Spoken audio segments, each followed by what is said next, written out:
ขอบ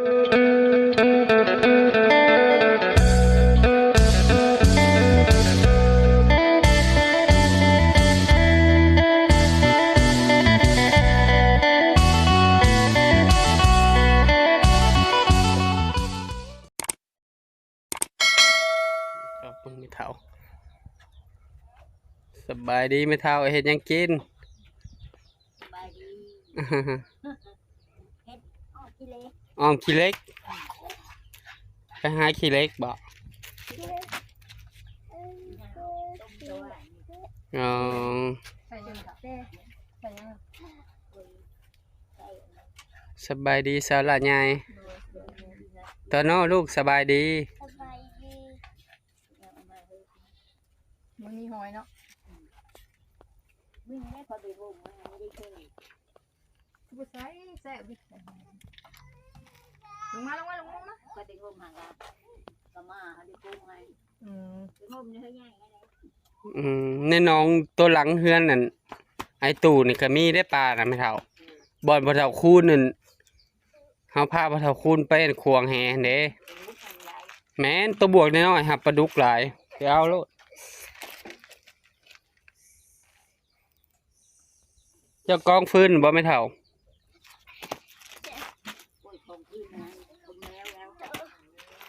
ถมแล้วแหละพอกองพื้นตัวบ่ใหม่หั่นล่ะวะบ่ได้ออกไปดินใหม่บ่มื้อนี้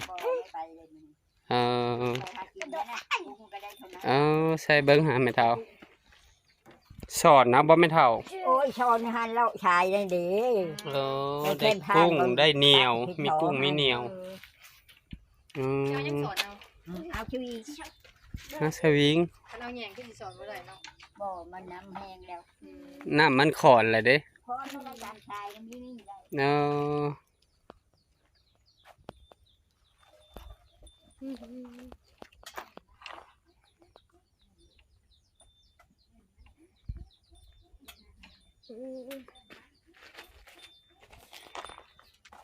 หากระทมแล้วบ่หรือว่าแอนนากำลังถม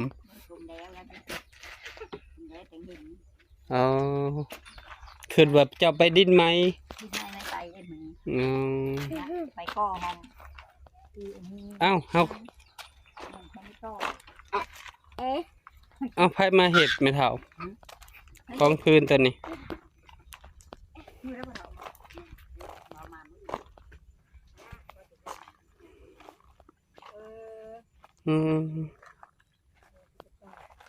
หอยบ่ไม่เท่านี่ใส่นี่ บ่ได้กินเลย พอดีแต่ก็อ้อมทีเล็ก โดยมาเฮ้ยออมเทนพักขี้เล็กไงกระแทกไปแบบหนึ่งไม่เท่า เขาบ่เอาหอยกับกระปูลงนำกัน พูดน้องไอ้นาเพิ่นทมแล้วเพิ่นทำความสะอาดบ้างเตาถ่าน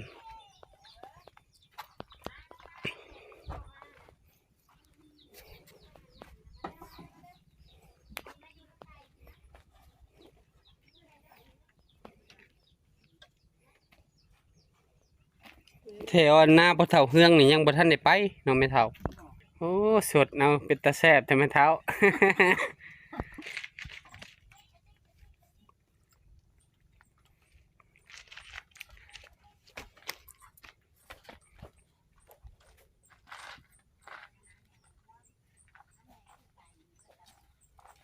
กลับมาจะอาบน้ำ โอ้อาบน้ำแล้วล่ะใครอยู่บนหนาวไม่เท่าห้อนแล้วเริ่มห้อนแล้ววันนี้ไม่นาบ่ได้อาบได้ไปอาบจนน้ำชาของโตก็เลย คือบ่อาบอยู่นี่ เดี๋ยวมันนาเย็น มันเย็น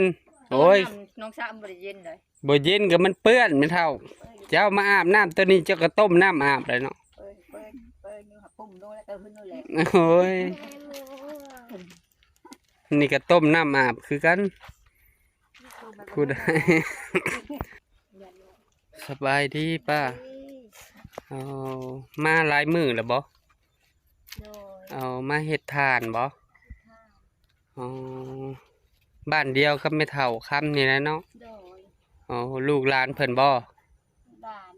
อ๋อคือ คือมาผู้เดียวผัวบ่ได้มาบ่ เลิกกันจะโดนแล้ว เออเลี้ยงลูกผู้เดียวเลยบ่ ได้สาได้สามคืนปะจะเพื่อนมันไม่ได้สอง เอออันนี้ผู้น้อยผู้หลา ลา เอออย่ามองเนาะให้แม่เฒ่าเพิ่นเฮ็ดกินมานี่คือมาเฮ็ดทานบ่ ที่ทันไม่ได้ อ๋อดีพอได้อยู่ใกล้กัน บ้านเดียวกับบ่เฒ่าคุณนั่นแหละเนาะโอ้ดีแหละอยู่ใกล้กัน เวลาเป็นที่มาเขาอื่นมันก็เลย อือบ่เฒ่าคุณน่ะได้ว่าสิมามื้ออื่น ได้เขาชาว อ๋อจักเพิ่นสิอยู่ทางใดเนาะในใจค่ะอยากให้ไปอยู่ในแคมป์น้องหั่น เป็นมัน พอได้ต่อไฟไปให้แล้วก็พอได้เบิ่งเฮือนเบิ่งซ่านให้เลย เป็นยู อ่าน้ำในก็ได้ใช่แล้วเผาถ่านไงขี้เลื่อยเก่าเฮาก็พอมีอยู่ ทีนี้ก็ว่าเขาเป็นให้จู เออ เขาเป็นให้จูเพื่อนน้อยยายานบอกยักยานมียาน เนี่ยเนี่ยเห็นไกลๆกัน เฮ็ดใกล้ๆกันนี่ก็ได้ พอได้แนมเห็นอืมขออนุญาตถามเจ้าชื่อหยังก็ป่า มา ทุ่มมาชื่อลินบ่ ชื่อลีชื่อจริง ชื่อจริงชื่อลินบ่มีเอาอายุจักปีเลยเอ้ย วันตอนไปเอาตอนเอาโฟ159 30คือว่ายังเป็นน้องเฮาอยู่ ลูกสามนะ อ๋อเฮาคือว่าอะไรบ้านนอกบ้านนาเนาะเอาผัวแต่น้อยเนาะ อยู่บ้านนอกบ้านนาคือว่าอะไรหากินก็ลำบากเลี้ยงลูก3 คนบ่ลูกเจ้านั้น 3 โอ้เฮ็ดหยังอยู่บ้านพากันเฮ็ดหยัง ทำเฮ็ดหน้า เฮ็ดหน้าตัวเองหรือหน้าเพิ่น หน้าตัวเอง นะได้จักสอบปีหนึ่ง เท่าละ40 เทื่อละ40อ๋อพอดีแหละแม่เฒ่าก็สิได้เป็นหมู่โอ้ลูกจะล้มโอ้น้องไอ้นาเพิ่นสบายดีถมทานแล้วแม่นบ่อนามัยบ่นะเด้อกินข้าวกับหยังมื้อนี้ ขัวไข่ ขัวไข่บ่กินบ่แกงขี้เหล็กนี่แม่เฒ่า เกี้ยง กิน คือบ่เห็นน้องตุนอยู่เทิงบ่ นอนอยู่ เอเลยบ่ได้ไปหลินบุญนำเขาเลยเนาะไอ้นาขวดถ่านเด้ไฟฉายอย่าลืมมาไปสากเด้อพอได้ไปไต่ ใกล้ดีแล้วคันมาอยู่ใกล้กันมาเบิ่งแย่งคันว่าสายไฟเทิงก็สิดึงมาให้พอได้ให้พ่อเฒ่าคูณเพิ่นสากฟืนสากไฟนั่นแหละ ต้มแล้ว ตำแจ่วบ่แม่นเฒ่าบัดนี้ตำแจ่วมะกอกบ่ นี่มันกรอบสุกก็ได้ มะกอกสุกเนี่ยมีแต่มะกอกดิบบ่ งานแล้วบ้างค่ะเอามือถือ นี่ลูกหลานมาห่มมาห่อเลยเด้ไม่เท่าก็อุ่นใจไปเนาะไม่เท่าพอเท่าคูณมาอีกพอได้แนมเห็นน่ะนะ เขาเอาอยู่ไปกินข้าวไปงั้นแต่เงินจะ เจ้าพักอยู่ในไซบัดนี้อยู่ตู่ปะนางนี้อ้าวบัดทางนั้นไปนอนอยู่ทางใดเนาะเพิ่นไปนอนอยู่ไสตูบลูกเพิ่นอยู่สวนพุ่น เป็นลูก อ๋อบ่มีให้มีหยังบ่แต่เก่าเพิ่นเลี้ยงเป็ดนะฮะอยู่ในกอง นี่เดี๋ยวเราอยู่ มันดับไปดิ อ๋อ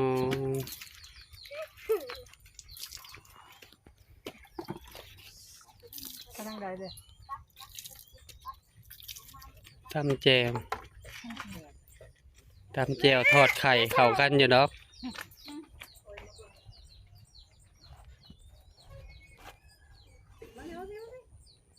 โอ้จุดประสงค์นี่คือมาเผาทาน อยู่บ้านนอกบ่ฮู้แนวเฮ็ดแนวหาบ่โอ้ชาวปทุมมาบ่ปทุมวันปทุมมา มีแต่อยากเปลี่ยนชื่อให้เลย ชาวปทุมมา30ปลายเนาะ ทีแรกเพิ่นเอิ้นป้าคือว่าแล้วอยู่ฝุ่นเบิ่งบ่ออกเด้เฮาถูกเวียกแน่เนาะเฮ็ดไร่ไถนาเบิ่งไม่เฒ่าก็ยังแข็งแรง เอ้าไม่เฒ่ามื้ออื่นบ่ได้ออกไปดินใหม่บ่มื้ออื่น ไปสิไปพ้นพัก ก็คือบ่ฝากกันสร้างเปลี่ยนมันฮดไว้ให้เพิ่นก็สิฮดอยู่มั้ง ไม่เพราะอาจนำอีแล ฝากความไว้แหละเพิ่นฮดให้อยู่ดอกของเพิ่นอยู่ประจำอยู่ของเพิ่นก็เก็บผักกินนำเด้ ไปถามมีไพ่หรือว่าเป็นใหม่ไปถาม ยังได้ยังแค่นี้เดี๋ยว เออ ก็มีแล้วว่าแต่มโนนั่นแกจะเล่นพร้อมกันของมันจะเอาลงแล้วของมัน สมโนครัวตัวเลขเจ้าบ่ มโนคู่คอยกันมาฮอดจำลังว่ากันบางชั้นที่นื้อนี่แหละเจ้ามันก็มันนั่น อ๋อดีใจนำแม่เฒ่าในเฮือนชาติบ้านซอกก็เสร็จสิ้นเป็นที่เรียบร้อยเนาะสร้างประเทศให้โอ้ดีมกดีใจกันแม่เฒ่าพอป้าบ่ทิมคือเก่าคันได้ปูได้ปลาก็แบ่งให้คือเก่าแม่เฒ่าคันอยู่พุ่น อยู่ไกลนี่คือเทพคนที่ทานนี่เขาเวลา เอาจนแบบบ่มีแห้งคุณบ่แม่เฒ่า โอ้พุ่นเลย บ่มีแห้ง เอาจนบ่มีแห้งแม่เฒ่าอ่ะ ไปไม่ได้พอแล้ว เอ ไปไม่ได้ บ่เฮ็ดหนักหลายแล้วเฮาก็บ่คือผู้หนุ่มรักษาสุขภาพนำแลแม่เฒ่าเอ้ย ไปไม่ได้พอแล้วนี่ยาก อืม ไปได้ไปแค่ก่อน โดย จะไม่ได้เลยไป เว้ย เมื่อใดเมื่อยก็พัก เป็นเถาเราเถาหย่อนเราบ่มีแก้วซื่อๆนะ อืม ก็ฉันแล้วยังหันแห้งกว่าผู้หนุ่มได้ วันนี้ไว้ที่ยิวพักผ่อนนี่ อ๋อ ไปยิวพักผ่อนมีแต่ผักกระพริบนี่กะชาอันนั้นอันนี้ชานั้นบอกเขาเป็นทีไหม อ๋อ ปูพื้นเธอแล้ว บัดตูบมานอนอยู่นี่พักขอพักน้ำเพิ่นก้อนเนาะถ้ามีตูบเป็นของตนเองล่ะจึงคอยยับย้ายออก อยู่ใกล้บ่เฒ่าคูนน่ะก็ได้พอได้แนมเห็น สบายดีบ่าวสมบัติป้าหากันเลิกเวียกเลิกงานบ่ได้โอบ่ ไม่ได้เมียโอ้ โอ้สาวเกียร์สาว ไม่ใช่ได้เงินหลายนึงแต่เมียโอ่ง 8 โมงครึ่งแน่ โอ้เก่า สู้ๆพูดน้องภูวงเพิ่นก็มา สบายดีน้องภูวง สวย ได้หยังมาฝากแม่เฒ่าหรือมาหับ มื้ออื่นเนี่ยยังจะได้เฮ็ดเวียกต่ออีกอ่ะมื้ออื่น โดย เพราะว่าอันเพิ่นเนี่ยโอ้เนี่ย อ๋อ เขามาถามมึงแล้วก็เลิกนะ อ๋อ เพราะว่าพระเจ้าจ่ายเงินพิเศษเลย อ๋อ จ่ายเงินพิเศษนี่คือ188,000 อ๋อแน่สู่ไปหันลานหักกลับเฮ็ดให้เฮ็ดหน้ามาคืนบ่หรือว่าไปไทยแล้ว เจ้าว่าสิมาเลยสิให้เขาเจ้าไปอยู่ห้องแถวเขาจะสิมาก่อนเช้าไปคน โอ้สาวไปคน นั่น พักอยู่ห้องแถวก็ดีคือกัน พักอยู่ห้องพักเลย สะดวกสบายเนาะ แม่นสะดวกสบายอยู่ห้องพัก อืม เพราะว่าค่ารถนี่ก็ว่าจะมาจ่ายเดือนละ2 ล้านนะ โอ้ดีจ่ายควบเลย เขาจะจ่ายเองเด้ ดีได้จักเดือนนี่ก็สิฮอดปีเลยเด้นี่เนาะ 2 ปี 8 เดือน 8 เดือนเอ้าสู้ๆเป็นกำลังใจให้คือเก่า เดือนที่9ว่า อดทนเอาเดี๋ยวก็ผ่านนี่ได้หยังมาได้ซื้อก็ซื้อกับข้าวกับน้ำไปกินยามมื้อเช้า ก็คุม เออ นี่ก็คือเปลี่ยนอย่างรถโดยนะ อ๋อเปลี่ยนยางรถ หัวแล้วเปลี่ยนอย่างรถ ยางรถเก่าก็เอาไว้จอดเอา บ่จอดที่จะไปยันตัดอัน ดังไฟ ตัดดังไฟ อ๋อ บ่ได้ไว้ดังเก่ามันจอดแล้วก็คือมันมีปัญหาก่อนนะพี่น้องเพราะว่าเฮาออกกลางคืนเด้เฮาไปกลางคืนเด้ เออ เฮาแล่นกลางคืนเด้ โดยเป็นกำลังใจให้บ่าวสมบัติเพิ่นนี่เด้อพ่อแม่ FC โดยตั้งมาแหวเอา มาแหวเบิ่งสังกะสีอยู่ในตูบหั่นอ๋ออ้ายสมบัติเพิ่นมาให้น้องตุนติดรถไปนำ รถลงทุนมึงมัน เฮ็ดหยังกินแรงน้องพวง ได้หยังกินแรง รถด้วยมือมัน ยันทำบ่ได้ รถ เมื่อยเป็นเมื่อยเป็นเมื่อย มีไปได้จนคืนนี้ ไปกลางเว้นไม่เท่า มือสุดท้ายนะ มือเขาแห่ประสาทเพิ่งอะบ่ไปก็ได้เด้อคนหลายญาติเป็นวินเป็นเวียนนะ คนลายไปไม่ได้ดอกบ้านนี้อยู่คนผู้เดียวบ้านนี้อยู่คน บ่ ผู้เดียวกัน บ่แม่นเขาเปิดได้เขาเปิดสอดแจ้งครับ โดยมอฮอนนี่บาจะมั่มก็ขอบบุญขอบคุณพ่อแม่ FC ทุกท่าน ที่เบิ่งคลิปบาจะมั่มแต่ต้นจนจบโดยบ่ขามโฆษณาเพื่อเป็นกำลังใจให้บาจะมั่มเฮ็ดคลิปใหม่ๆออกมาให้พ่อแม่พี่น้องนะครับได้ชมขอให้พ่อแม่ FC ทุกท่านจงมีสุขภาพร่างกายแข็งแรงปราศจากโรคภัยไข้เจ็บคิดสิ่งใดให้ได้สิ่งนั้นจงมุ่งมั่นปรารถนาทำมาค้าขายซื้อได้ขายมานเด้อเฮ็ดธุรกิจอันใดก็ขอให้ประสบผลสำเร็จในหน้าที่การงานโดย มาวันนี้ฝากพ่อไปแม่เป็นกำลังใจครอบครัวบ่าวจะมั่มกดติดตามบ่าวจะมั่มกดไลค์กดแชร์อย่าลืมกดกระดิ่งเพื่อบ่พลาดคลิปใหม่ๆของบ่าวจะมั่มบ่าวจะมั่มก็สิขอตัวลาพ่อแม่พี่น้องไปก่อนเจอกันคลิปหน้าขอกล่าวคำว่าสบายดี